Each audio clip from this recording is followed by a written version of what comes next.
جعفر express پر حملے کا master mind Afghanistan میں انجام کو پہنچا۔ فتنہ ہندوستان کے دہشت گرد گل رحمان عرف استاد کی پراسرار موت۔ بھارتی میڈیا اور سوشل میڈیا کے مطابق دہشت گرد 17 ستمبر کو ہلاک ہوا۔ گل رحمان فتنہ ہندوستان مجید بریگیڈ کا ٹرینر اور آپریشنل کمانڈر تھا۔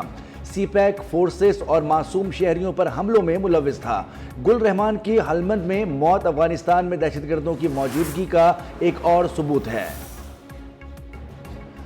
مشیر اطلاعات خیبر پختونخوا بیرسٹر سیف کی اسلام آباد میں افغان سفیر سے ملاقات، سیکیورٹی صورتحال اور خطے میں دیر پا امن کے قیام پر بات چیت۔ دونوں رہنماؤں کا امن اور ترقی کے لیے مشترکہ کوششوں پر اتفاق۔ افغان سفیر سردار احمد شکیب نے کہا، افغان حکومت قیام امن کے لیے ہر قسم کے تعاون کے لیے تیار ہے۔ خطے میں پائیدار امن دونوں ممالک کے مشترکہ مفاد میں ہے۔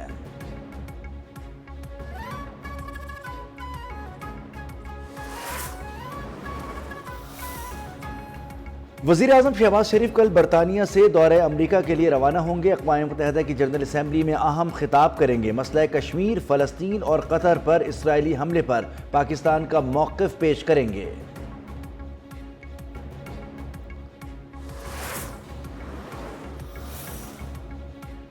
وزیر اعلیٰ سندھ مراد علی شاہ کی پاک سعودی دفاعی معاہدے پر مبارکباد۔ کہا، پاکستان اور سعودی عرب کے تعلقات برادرانہ اور اسٹریٹجک ہیں۔ سعودی عرب کی سلامتی کو پاکستان اپنی سلامتی سمجھتا ہے۔ مسلم ممالک کے اتحاد پر شہید ذوالفقار بھٹو کے دور سے بلاول بھٹو تک بہت کام کیا گیا ہے۔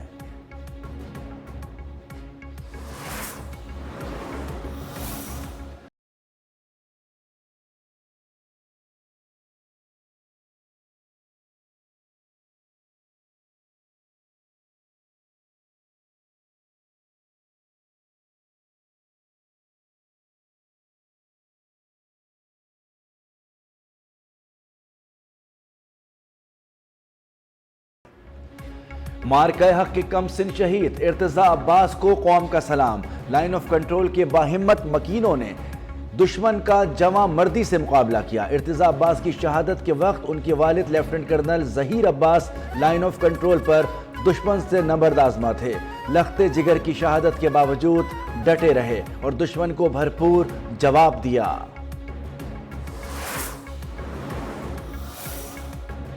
کنکوٹ میں انڈس ہائی وے پر فائرنگ سے 2 پولیس اہلکار شہید، ایک تشویشناک حالت میں سول اسپتال منتقل۔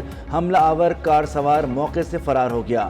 شکارپور میں فائرنگ سے 3 افراد جاں بحق ہو گئے۔ پولیس کے مطابق واقعہ پرانی دشمنی کے باعث پیش آیا۔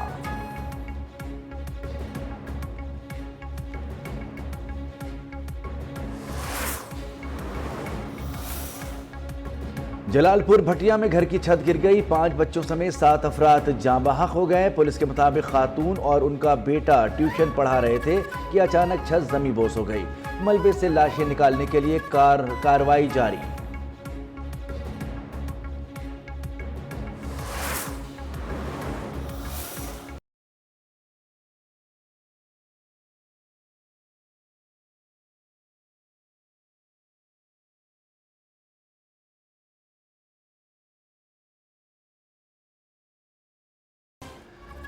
جلال پور پیروالا میں M5 موٹر وے کا ایک اور حصہ سیلاب میں بہہ گیا۔ حکام کے مطابق موٹر وے کا مشرقی حصہ شگاف پڑنے سے پانی کی زد میں آ گیا۔ شگاف پر کرنے کے لیے کارروائی جاری۔ پتھر ڈال کر بہاؤ روکنے کی کوششیں۔ ملتان سے جھانگڑا تک موٹر وے 8ویں روز بھی بند۔ سکھر جانے والوں کو متبادل راستہ اختیار کرنے کی ہدایت۔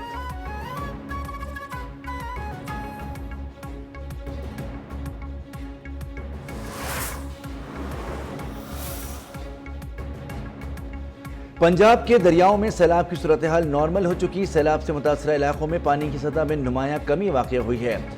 D G P D M A Punjab Irfan Ali Kathia کی لاہور میں بریفنگ۔ دریائے سندھ میں کوٹھری اور سکھر بیراج پر درمیانے درجے کا سیلاب۔ کچے کے علاقوں میں فصلیں تباہ ہو گئیں، 50 سے زائد دیہات ڈوبنے کا خدشہ۔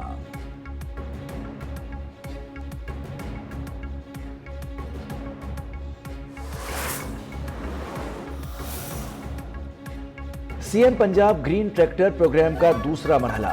ہائی پاور ٹریکٹرز کے لیے قرآن اندازی میں 9,500 خوش نصیبوں کے نام سامنے آ گئے۔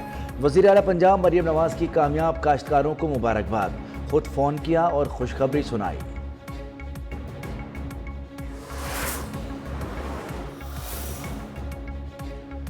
کراچی نے کبھی کسی کی بدماشی قبول نہیں کی، شہر میں جو کچھ ہے سب ایم کیو ایم دور میں بنا۔ وفاقی وزیر تعلیم خالد مقبول صدیقی کا کراچی چیمبر میں تقریب سے خطاب، کہا کہ کراچی کا سچ بڑا کڑوا ہے لیکن بولنا ہوگا، امن و ترقی کے لیے سب کو مل کر کام کرنا ہوگا۔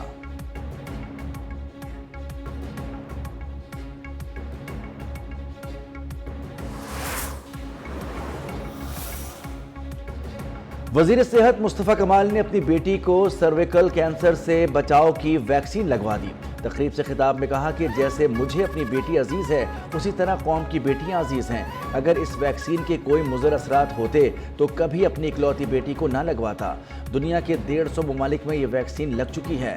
ویکسین کے حوالے سے پروپیگنڈا بے بنیاد ہے۔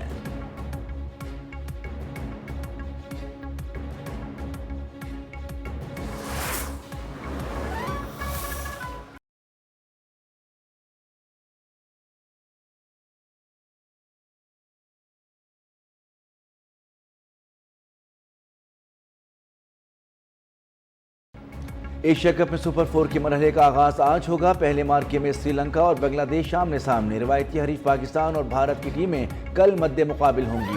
پاکستان کرکٹ ٹیم کی آج دبئی کی آئی سی سی اکیڈمی میں practice schedule. Head coach Mike Hesson کا مسلسل ناکامی کا شکار بیٹنگ لائن پر اعتماد برقرار۔ پاکستان ٹیم میں خوشدل شاہ کی جگہ فہیم اشرف کو فائنل 11 میں شامل کیے جانے کا امکان۔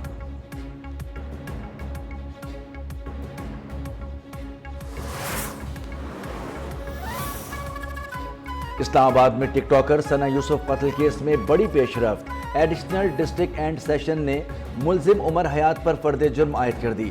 ملزم کا صحت جرم سے انکار۔ مزید سماعت 25 ستمبر تک ملتوی۔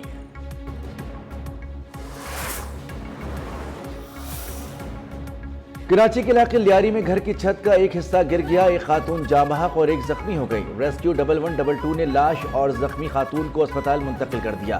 جاں بحق خاتون کی شناخت 33 سالہ ثنا کے نام سے ہوئی۔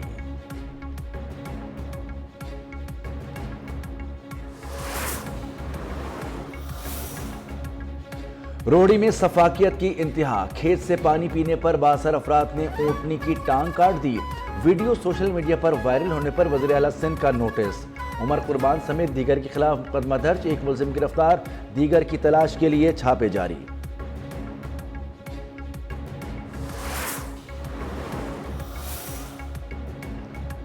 برطانیہ، فرانس، آسٹریلیا، کینیڈا اور دیگر کئی ملکوں کے بعد پرتگال کا بھی فلسطین کو بطور ریاست تسلیم کرنے کا فیصلہ۔ پرتگال کی وزارت خارجہ کے مطابق باضابطہ اعلان کل کیا جائے گا۔ برطانیہ، فرانس، آسٹریلیا، کینیڈا کی جانب سے رواں ماہ اقوام متحدہ کی جنرل اسمبلی میں باضابطہ اعلان متوقع ہے۔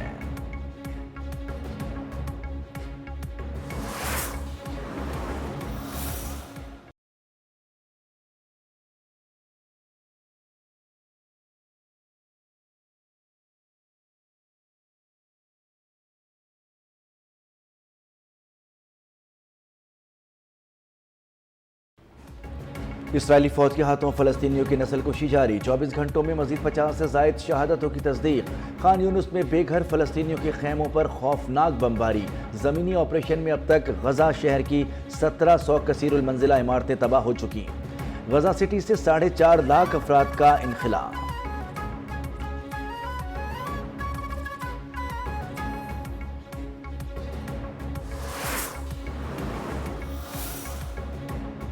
امریکی صدر ڈونلڈ ٹرمپ کی بگرام ایئر بیس کی واپسی کے لیے افغانستان سے بات چیت کی تصدیق۔ بگرام ایئر بیس چھوڑنا امریکہ کے لیے شرمناک قرار، کہا چینی صدر سے غزہ اور یوکرین روس معاملے پر بات کی ہے۔ امریکہ میں H-1B ورکرز ویزا کی سالانہ فیس $1 لاکھ مقرر۔ صدر ڈونلڈ ٹرمپ نے حکم نامے پر دستخط کر دیے، بھارت اور چین کی ٹیکنالوجی ماہرین زیادہ متاثر ہوں گے۔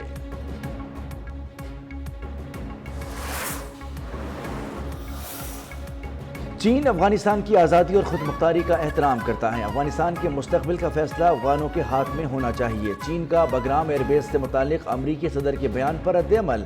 چینی وزارت خارجہ کے ڈپٹی ڈائریکٹر نے کہا، ہم خطے میں کشیدگی یا تناؤ کو سپورٹ نہیں کریں گے۔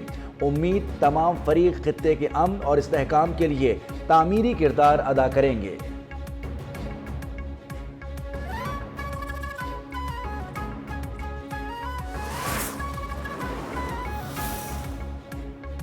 اقوام متحدہ کی سلامتی کونسل نے ایران پر پابندیاں ختم کرنے کی قرارداد مسترد کر دی۔ ایران پر اقتصادی پابندیاں برقرار رکھنے کا فیصلہ۔ ایران پر نئی پابندیاں روکنے کے حق میں 4 ممالک نے ووٹ دیا۔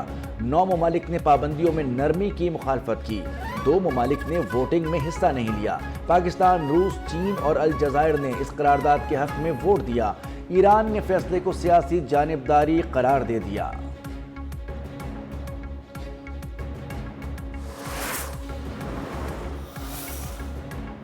ایران کے نیوکلیئر پروگرام کا معاملہ پرامن طریقے سے حل کیا جائے۔ پاکستانی مندوب عاصم افتخار کا اقوام متحدہ کی سلامتی کونسل سے اجلاس سے خطاب۔ کہا پابندیاں معاملات میں مزید بگاڑ پیدا کر سکتی ہیں۔ ڈائیلاگ اور سفارتکاری کو مزید وقت دینا چاہیے۔ فریقین کو حقائق پر مبنی اور مثبت اپروچ کی ضرورت ہے۔ ایسی کارروائی کی حمایت نہیں کریں گے جس سے خطے میں عدم استحکام پیدا ہو۔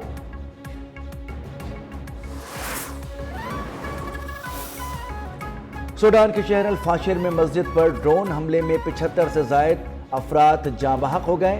حکام کے مطابق حملہ paramilitary group rapid support forces نے کیا۔ جاں بحق افراد میں کئی بے گھر شہری بھی شامل ہیں۔ اقوام متحدہ نے سوڈان میں نسلی فسادات میں شدت کا انتباہ جاری کر دیا۔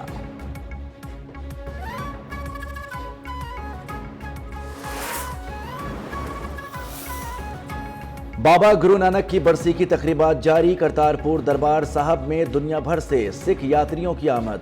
دربار انتظامیہ کے مطابق میڈیکل، پانی، بجلی، لنگر، رہائش اور ٹرانسپورٹ کے خصوصی انتظامات۔ بھارت کی جانب سے واہگہ بارڈر راہداری سے سکھ یاتریوں کو آنے کی اجازت نہیں ملی۔